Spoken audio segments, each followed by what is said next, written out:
नमस्कार, आप जुड़ चुके हैं स्पिरिट न्यूज़ के साथ और मैं हूं वंदना मलकानी। सबसे गरमाया हुआ मुद्दा इस वक्त कि आखिर जम्मू कश्मीर के फॉर्मर सीएम गुलाम नबी आज़ाद ने हमारे देश के प्रधानमंत्री की तारीफ़ क्यों की। क्या वो बीजेपी की ओर रुख कर रहे हैं या फिर कोई अपनी पार्टी बना रहे हैं। सबके मनों में एक ही सवाल चल रहा है कि आखिर ये चल क्या रहा है। हालांकि अगर बात करें भाजपा की तो उनकी तरफ से भी ये बयान आ रहे हैं कि अभी तक उनको इसके बारे में कुछ भी नहीं पता। और साथ ही साथ अगर बात करें फॉर्मर सीएम आज़ाद जी की तो उन्होंने यही बोला है कि उस दिन श्रीनगर में या कश्मीर में ब्लैक स्नो होगी जिस दिन मैं भाजपा को ज्वाइन करूंगा। तो आखिर ये पूरा मसला क्या है, हर एक के मनों में कहीं ना कहीं ये बात है। तो इस वक्त हमारे साथ नेशनल जॉइंट सेक्रेटरी एनसीपी के ऋषि किलम जी मौजूद हैं इन सब पर बातचीत करने के लिए कि आखिर दूसरी पार्टीज़ उनके बारे में क्या सोचती हैं, विपक्षी दल उनके बारे में क्या कुछ सोचते हैं। तो चलिए बातचीत करते हैं कि क्या कुछ कहना। सबसे पहले आपका बहुत बहुत स्वागत ऋषि जी। शुक्रिया मैम। जी ऋषि जी, क्या कहेंगे आप, जिस तरह से अभी हर एक के मन में कहीं ना कहीं ये सवाल है कि आज़ाद जी जम्मू में आए थे और कई जगहों पर गए और फिर जो है उनके कार्यकर्ताओं ने उन्हीं के खिलाफ प्रदर्शन किया कि आखिर उन्होंने देश के प्रधानमंत्री की तारीफ़ क्यों की। क्या लगता है कि उनका रुख भी बीजेपी की ओर जा रहा है? देखिए, अलायंस में सेंटर में कांग्रेस और एनसीपी एक ही है। हमारे माननीय शरद पवार जी ने भी आज़ाद साहब की प्रेजेस की थी। लेकिन मैं ये बताना चाहता हूँ, गुलाम नबी आज़ाद साहब को ये याद दिलाना चाहता हूँ कि पिछले 50 साल से या 40 साल से आप राजनीति में है और 40 साल से आप सेंटर में है। 40 साल से आपको ये याद नहीं आया कि जिस चिनाब वैली से आप बिलोंग करते हैं, भद्रवाह से, उस एरिया को आपने फॉर ग्रांटेड, उस वहाँ के लोगों को फॉर ग्रांटेड लिया। वहाँ उस एरिया के डेवलपमेंट की बात आज तक आपने नहीं की। आप मुझे ये बताइए, आपने आज तक चिनाब वैली की डेवलपमेंट की बात क्यों नहीं की? आपने ये क्यों नहीं कहा कि वहाँ भी हम रेल सर्विस लाएंगे, वहाँ भी एयरपोर्ट की सुविधा करेंगे, वहाँ भी मेडिकल कॉलेज की सुविधा करेंगे, वहाँ इंजीनियरिंग कॉलेज की सुविधा करेंगे?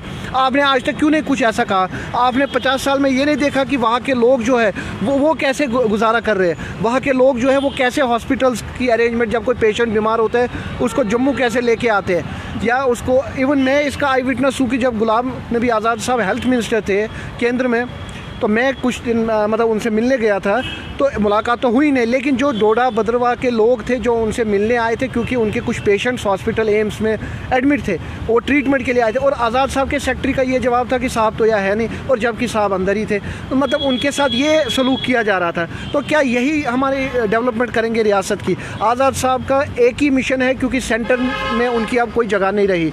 उनका अब एक चीज़ है कि आओ जम्मू कश्मीर वापस। कंटिन्यू करना जी। आज तक वही मैं आपसे ये कह रहा था कि आज तक गुलाम नबी आज़ाद साहब को जम्मू कश्मीर के युवा क्यों नहीं याद आए? उनको जम्मू कश्मीर के कश्मीरी पंडित जो समाज है, जो पिछले 30 साल से यहाँ भटक रहे हैं, एक रिफ्यूजी लाइफ जी रहे हैं, आज तक उनको वो क्यों नहीं याद आए? 30 साल में उन्होंने कश्मीरी पंडितों की बात क्यों नहीं की?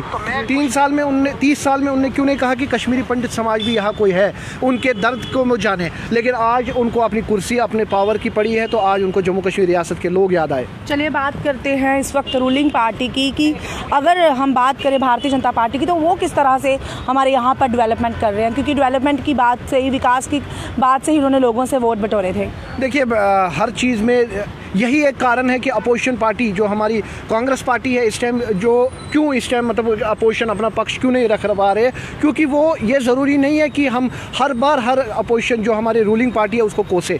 आप ये देखिए, अगर इस टाइम कुछ जो काम है, नरेंद्र मोदी जी ने कुछ काम किए हैं, कुछ विकास किया है, ऐसी बात नहीं है टोटल डेवलपमेंट उन्होंने की ही नहीं है। अब ये अलग बात है कि वो सेंटर में कोई कुछ स्कीम्स या कुछ जैसे बेटी बचाओ है, बेटी पढ़ाओ है, PMKVY है, डिफरेंट स्कीम्स है, अब वो इम्प्लीमेंट जम्मू कश्मीर जो भी राज्य है वहाँ के मुख्यमंत्री या वहाँ के LG को करना है। अब वो प्रॉपर वे में कर नहीं पा रहे तो हम दोष देंगे केंद्र सरकार को। वो बात गलत है। 370 का फैसला जो था वो नरेंद्र मोदी जी की गवर्नमेंट ने बिल्कुल सही लिया, क्योंकि यहाँ पे करप्शन हद से ज़्यादा हो चुका था, यहाँ पे नाजायज़ फ़ायदा उठाया था। लेकिन हमारी मांग है डोमिसाइल जो ला है, वो डोमिसाइल जो है वो बरकरार, हमारा स्टेट सब्जेक्ट रहे, स्टेटहुड बरकरार रहे, हमें वापस मिले। लेकिन जो उस टाइम का फैसला था वो सही था। कुछ फैसले भारतीय जनता पार्टी, आप देखिए, यही गुलाम नबी आज़ाद साहब से मैं याद दिलाना चाहता हूँ, मेडिकल कॉलेज जो है वो आप देख लीजिए, डोडा में है, कोटवा में बने, कहाँ मेडिकल कॉलेज नहीं बना। अनंतनाग में मेडिकल कॉलेज बन रहा है, डेवलपमेंट क्यों नहीं हो रहा है? मेट्रो के प्रोजेक्ट आ रहे हैं, क्यों डेवलपमेंट नहीं हो रहा है? हम क्यों बोल रहे हैं कि नहीं जी डेवलपमेंट नहीं हो रहे? जो चीज़ हो रहा है हम मानेंगे वो हो रहा है, जो नहीं हो रहा हम बोल अपोजिशन करेंगे, लेकिन गुलाम नबी आज़ाद साहब को ऐसा बयान नहीं देना चाहिए था।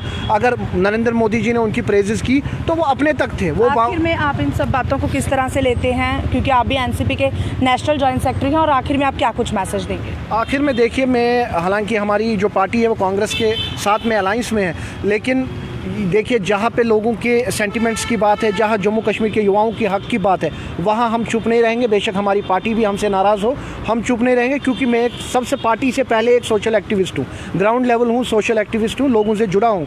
पार्टी मेरे लिए सेकंड दूसरे नंबर पे है। लेकिन जो सेंटिमेंट्स यूथ के हैं वो हर्ट हुए हैं, क्योंकि गुलाम नबी आज़ाद साहब के साथ जो लोग जुड़े भी थे वो भी हर्ट हुए, जो कांग्रेस के अपने लोग थे वो भी हर्ट हुए।